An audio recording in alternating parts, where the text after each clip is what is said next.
So I said this at 8, so I've had a chance to preach a little bit of this once before, but I don't think that I thought the sermon I got in the car to preach is the one that you're hearing. And that happens sometimes. Like I just have felt heaviness. Heaviness this week, heaviness this month. The heaviness of losing mentors, friends, the people who shaped me. The heaviness of waiting for election results. The heaviness of the world. It's quite heavy. So I thought, if you're crying on the way to church, that's actually not terrible, right? Because then you're going to go to a place where other people are offering up all of their laments and hopes and fears too. So maybe this is the right place to be today. And then I get to these lessons, and this is another part of the problem with the sermon I was going to preach. These lessons. These lessons.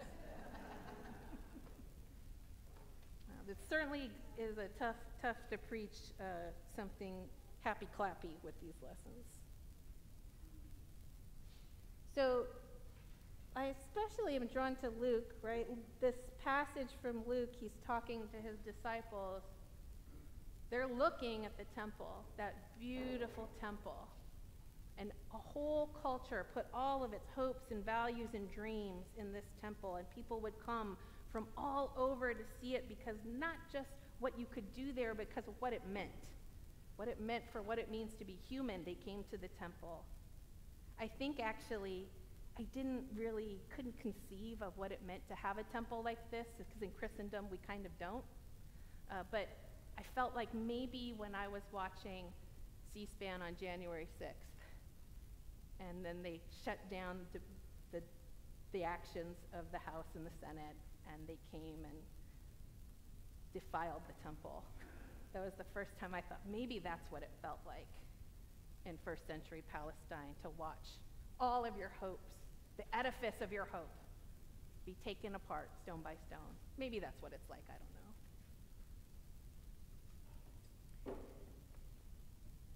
But here Jesus, in this really, positive, uplifting starter of a message, says, hey, see this beauty around you. It's going away. See this beautiful thing you made for God, people of God. All of the glass is going to shatter. When the earthquake comes, the beams that hold this roof up, they're going to splinter, they're going to crack, and they're going to fall to the ground, Jesus says to his friends. It's real upper. And then he says, hey, after that, you get to wait. God knows how long. You get to wait. Wait for it. Wait for the restoration. Wait for righteousness. Wait for the reign of God to come. Wait for it. Wait for it. I hate waiting.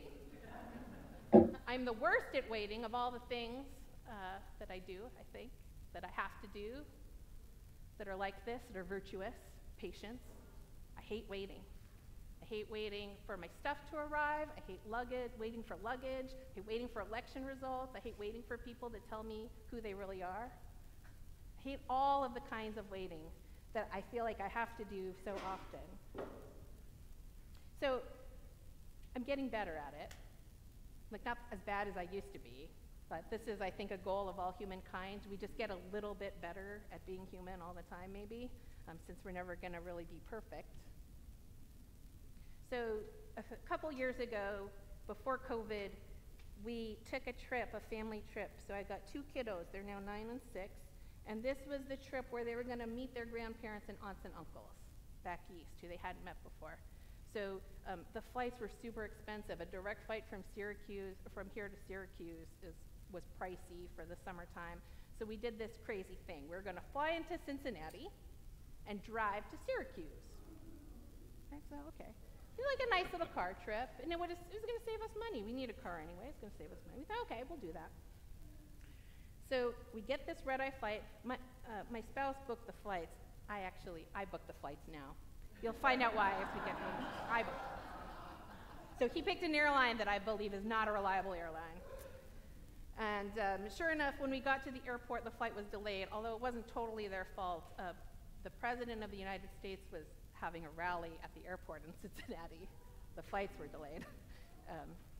So we thought, okay, we'll have a little picnic. We're on an adventure, right? This is just us being together. What bad thing could befall us as long as we were together, I thought. So we have a little picnic on the floor of the airport with the overpriced crudités that you get plastic wrapped at the magazine shop, right? We're having a great time. And we decide, okay, we'll go to the gate and wait. Everybody's going to the gate and wait. So we did that, and we kind of made a little blanket area. So we were having sleepover in the airport gate. Again, we're on an adventure. We're just camping wherever we are, because that's what you do on an adventure. And then we hear over the PA that the flight is canceled.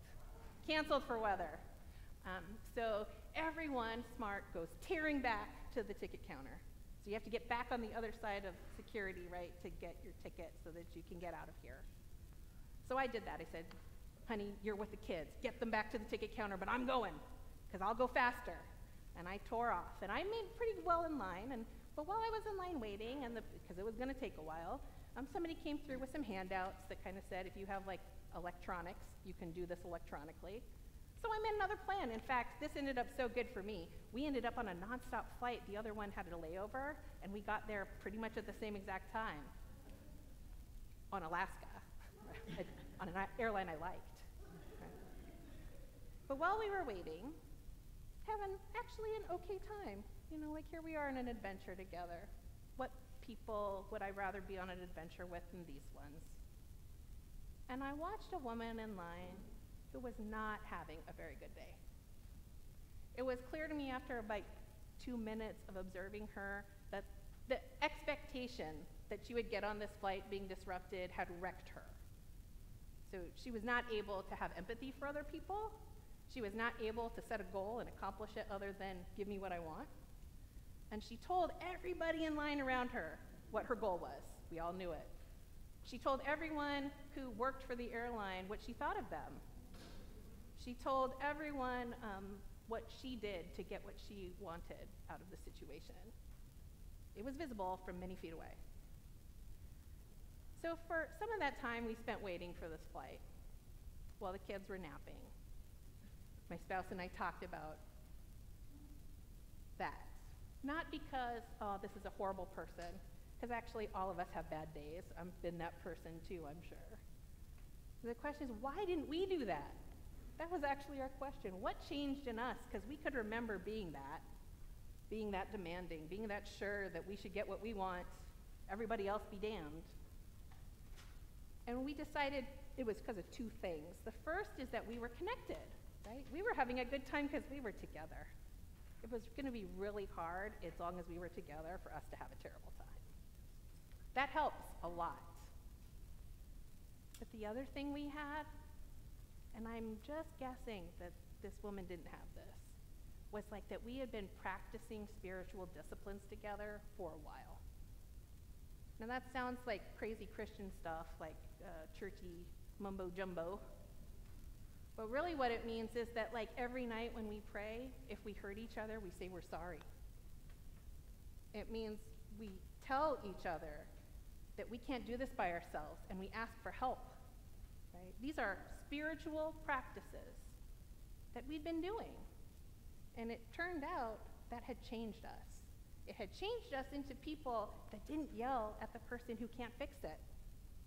It had changed us into people who could happily eat really bad ranch dressing and rank celery sticks on the floor of an airport and have a really great time. And I wanted to be that person. I did not want to be the other person in line anymore. And I could be if I chose it, if I practiced harder and harder. So this is the thing about waiting. This is the kind of waiting that Jesus is asking us to practice in the gospel lesson. And it's the kind of waiting that Paul talks about when he says to wait, but not in idleness. We don't wait for someone else to preserve our sense of self. That's not the point of waiting. The point of waiting is not to distance yourself or get out of the pain and discomfort of this sinful, broken world. That's actually not the point either. The point of all of this was to be the people God made you to be. And God made you to be and called you through your baptism to be people who are compassionate, to be people who see something other than what I need right in front of me and strive for that with other people for the betterment of all humankind. That's who God made you to be. That's the kind of waiting you get to do, I get to do, if I'm doing it right.